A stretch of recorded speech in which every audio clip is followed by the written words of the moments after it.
Hi guys, welcome to the new lessons. I am Saroj Kumar Singh, your English trainer, जहां आप सीखते हो इंग्लिश थ्रू हिंदी। आप में से अधिकतर स्टूडेंट को लगता है कि शुड के सारे यूज आते हैं, बट जब आप किसी कम्पिटिटिव एग्जाम में बैठते हो जैसे एसएससी, यूपीएससी, बैंक पीओ या फिर क्यों ना किसी कॉलेज के एंट्रेंस एग्जाम में, इन एग्जाम के क्वेश्चन में थोड़ा सा चेंजिंग होगा और आप गलती कर बैठोगे अगर आपके क्वेश्चन से रिलेटेड सारे कॉन्सेप्ट क्लियर ना हो तो। इस वीडियो में मेरी कोशिश रही है कि शुड से रिलेटेड जितने क्वेश्चन या सेंटेंस बन सके उन सबको इस एकमात्र वीडियो में कंप्लीट करा सकूं, वो भी ट्रिक एंड टिप के साथ। सो वीडियो के लास्ट तक बने रहें। आज हम सीखेंगे इन सबों के बारे में, वो भी इनके स्ट्रक्चर और एग्जाम्पल के साथ। हमारा फर्स्ट है शुड, जिसका हिंदी आइडेंटिफिकेशन मतलब पहचान, जो कि है करना चाहिए, और इसका स्ट्रक्चर होगा subject plus should plus V1 plus object. अगर सिंपल वे में कहा जाए तो शुड का जो बेसिक या मेन हिंदी जो होता है वो होता है चाहिए। एग्जाम्पल, मुझे अंग्रेजी पढ़ना चाहिए, आई शुड स्टडी इंग्लिश। आपको प्रतिदिन व्यायाम करना चाहिए, you should take exercise every day.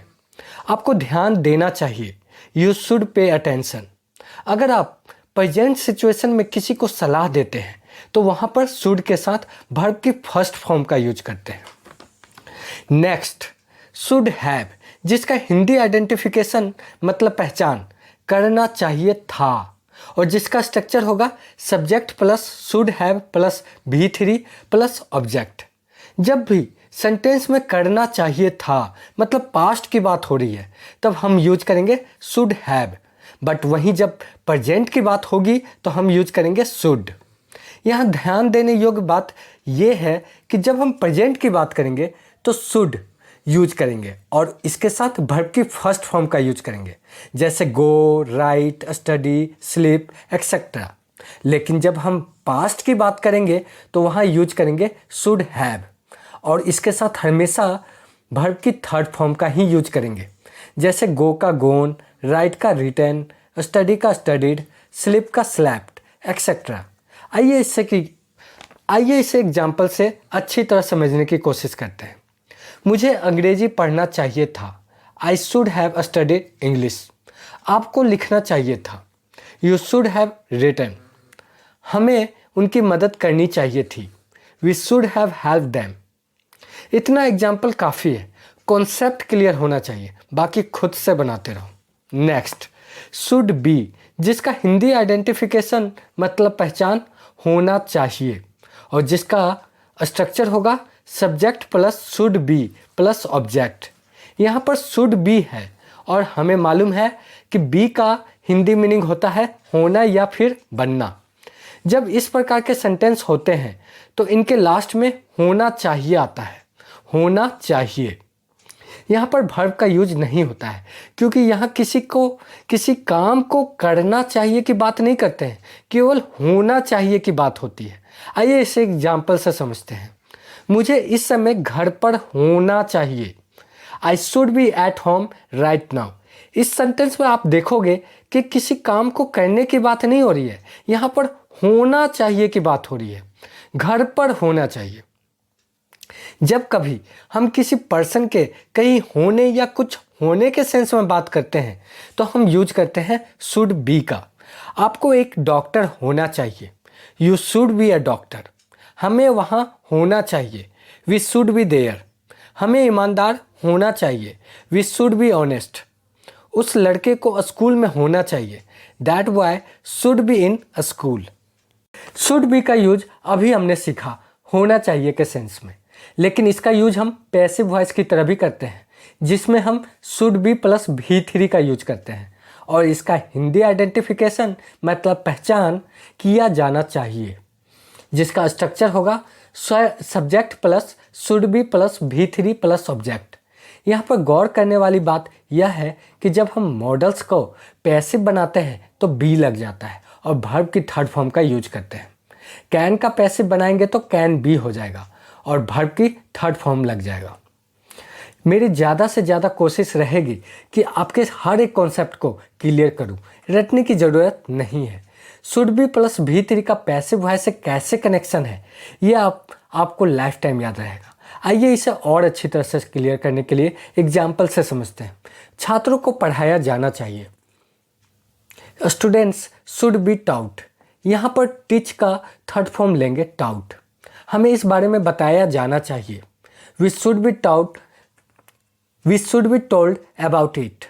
बच्चों को मोबाइल नहीं दिया जाना चाहिए, children should not be given mobile. अगर आपने पैसिव वॉइस पढ़ा है तो इस स्ट्रक्चर को आसानी से समझ सकते हैं। अगर सिंपल वे में कहा जाए तो शुड बी के साथ भी थ्री का यूज हो रहा है तो वह सेंटेंस पैसिव वॉइस का होगा। Next, should have been plus object, जिसका हिंदी पहचान होना चाहिए था, जिसका स्ट्रक्चर होगा subject plus should have been plus object. यहाँ गौर करने वाली बात यह है कि यहाँ पर हम पास्ट की बात कर रहे हैं और जब हम प्रेजेंट की बात कर रहे थे तो यूज कर रहे थे शुड बी प्लस ऑब्जेक्ट, जिसका हिंदी पहचान होना चाहिए। लेकिन वहीं जब पास्ट की बात करेंगे मतलब होना चाहिए था तो यूज करेंगे should have been plus object का। आइए इससे एग्जाम्पल से समझते हैं। मुझे घर पर होना चाहिए, यहाँ पर हम प्रेजेंट की बात कर रहे हैं इसलिए सेंटेंस बनेगा I should be at home. But जब पास्ट की बात करेंगे मुझे घर पर होना चाहिए था तो यहाँ पर यूज करेंगे शुड हैव बीन का, तो सेंटेंस बनेगा I should have been at home. जब कभी हम किसी पर्सन के कहीं होने या कुछ होने के सेंस में बात करते हैं, वो भी पास्ट के बारे में मतलब बीत चुका हो, तो यूज करेंगे should have been plus object. आइए एग्जाम्पल से समझते हैं। आपको एक डॉक्टर होना चाहिए था, you should have been a doctor. हमें वहाँ होना चाहिए था, we should have been there. हमें ईमानदार होना चाहिए था, we should have been honest.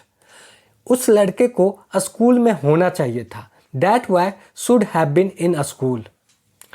Next one is should have been plus V three. Hindi पहचान किया जाना चाहिए था, structure subject plus should have been plus V three plus object. यह भी पैसिव वॉइस की तरह यूज होगा और जैसे कि should be plus V three का यूज प्रेजेंट के लिए एज ए पैसिव वॉइस करते हैं, वैसे ही should have been plus V three का यूज पास्ट के लिए एज ए पैसिव वॉइस करेंगे। कॉन्सेप्ट सारा सेम है जैसा कि हमने पीछे पढ़ा, बस ध्यान देने वाली बात यह है कि प्रेजेंट की बात करेंगे तो should be plus V three का यूज करेंगे और जब पास्ट की बात करेंगे तो should have been plus V three. आइए इसे एग्जाम्पल से समझते हैं। छात्रों को पढ़ाया जाना चाहिए, यहाँ प्रेजेंट की बात कर रहे हैं इसलिए यूज करेंगे should be plus V three as a passive voice, तो सेंटेंस बनेगा students should be taught. But जब पास्ट की बात करेंगे छात्रों को पढ़ाया जाना चाहिए था तो यूज करेंगे should have been plus V three as a passive voice, तो सेंटेंस बनेगा student should have been taught. हमें इस बारे में बताया जाना चाहिए था, we should have been told about it. बच्चों को मोबाइल नहीं दिया जाना चाहिए था, children should not have been given mobile. Next हमारा है शुड हैव।